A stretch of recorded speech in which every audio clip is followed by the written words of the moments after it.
Hi, I'm Tony and welcome to Southern Sustenance. Today I'm going to talk to how to build a wildlife pond on a budget. So essentially this has been several months or more in the making. I've had to obviously dig the hole out, which took the majority of the time, but also research and see how to actually build a pond that is self-sustaining. And this has now been in ground for the best part of a year, and it's got its own resident population of fish and snails. So you might be thinking, well, why build a wildlife pond? So several reasons. You've got tranquility. It's just nice to sit out here and just see how things are going. The other thing is you get a lot of wildlife coming, get birds and insects like dragonflies coming for a nice moist place to chill in the heat that we get here. But the other thing here too is it actually lowers the heat from around here. So when we do get a lot of heat, the presence of this vegetation, the water, it makes the air more humid, so it doesn't get as hot.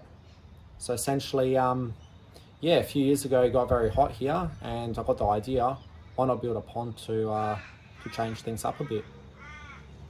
So I'll just flip around so you can actually see the pond in depth.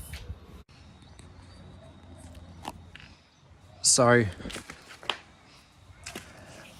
in the rest of this video, it's actually it's a bit of a slide pack with pictures I took during the construction of the pond, and there's a few different things you want to note here. So the first is the type of liner you use. I managed to find some liner locally that was made in England, and they give a warranty of 20 years on this stuff.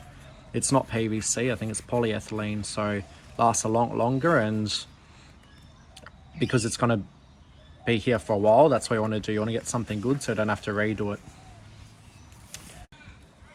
The other thing to note is this pond is self-sustaining. So all these plants, they provide food and shelter for the fish. There's one little little goldfish. I've got many more, and they all spawn from the 3 I initially put in. So they provide food. The waste from the fish help the plants grow, and I also managed to get some water snails, and they also eat the dead plants.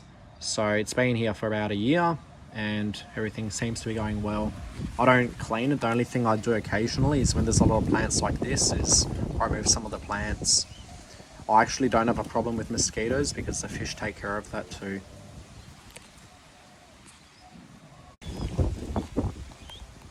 Also, in terms of the caring of the fish, they don't require any sort of maintenance than what was mentioned about clearing the plants, and that's only so that they can see a bit of light.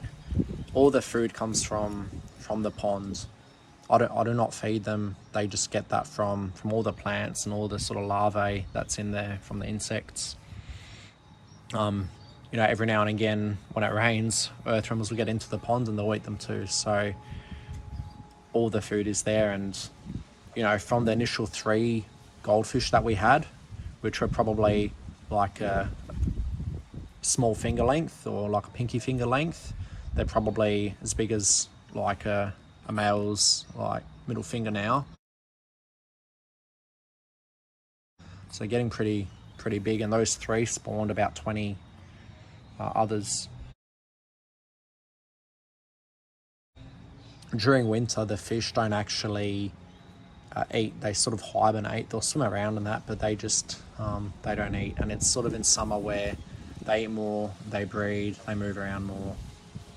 And having a depth to a pond is very important, because when it does get hot, they can go deep, and when it does get cold, they can also go deep, because the water is more regulated the deeper you go.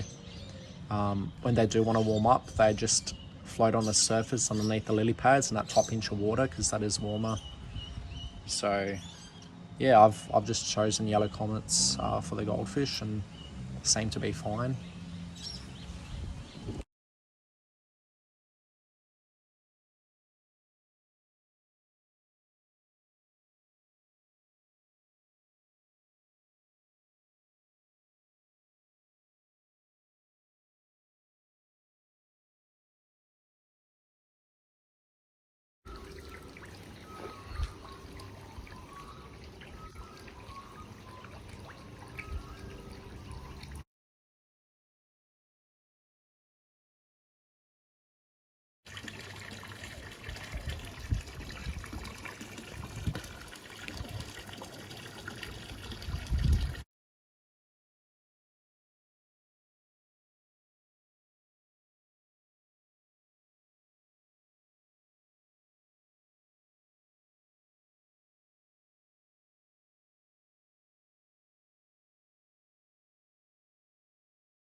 So the best way to cut down on costs is to do a lot of the work yourself, which is what has happened here.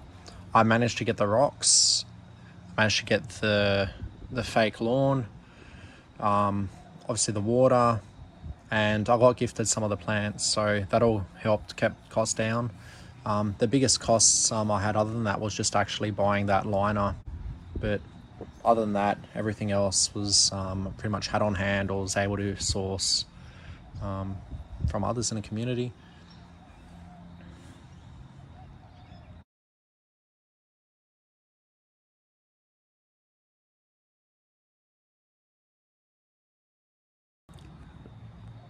So I've spoken to the benefits of wildlife pond, but here's some other considerations to make. So this is a pretty deep pond, and if you have small humans running around, it's probably not something you want. They'll love the fish, but you might look at getting a mesh or something put over the top.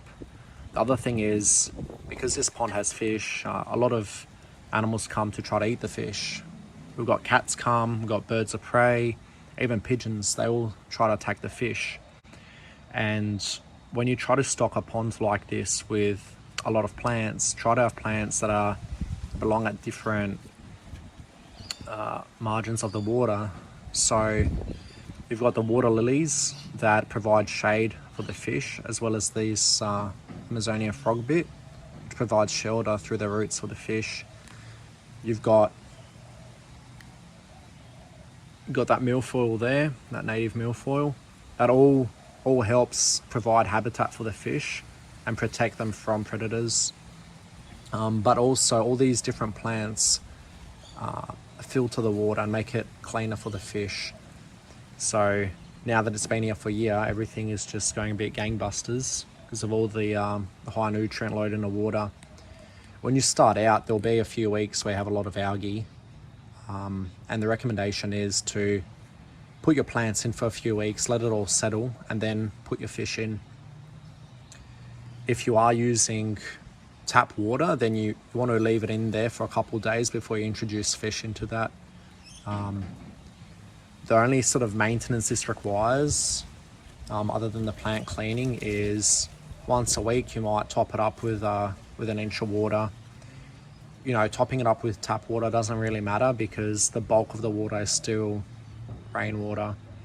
You know, if you can use rainwater, then even better. That's what I do.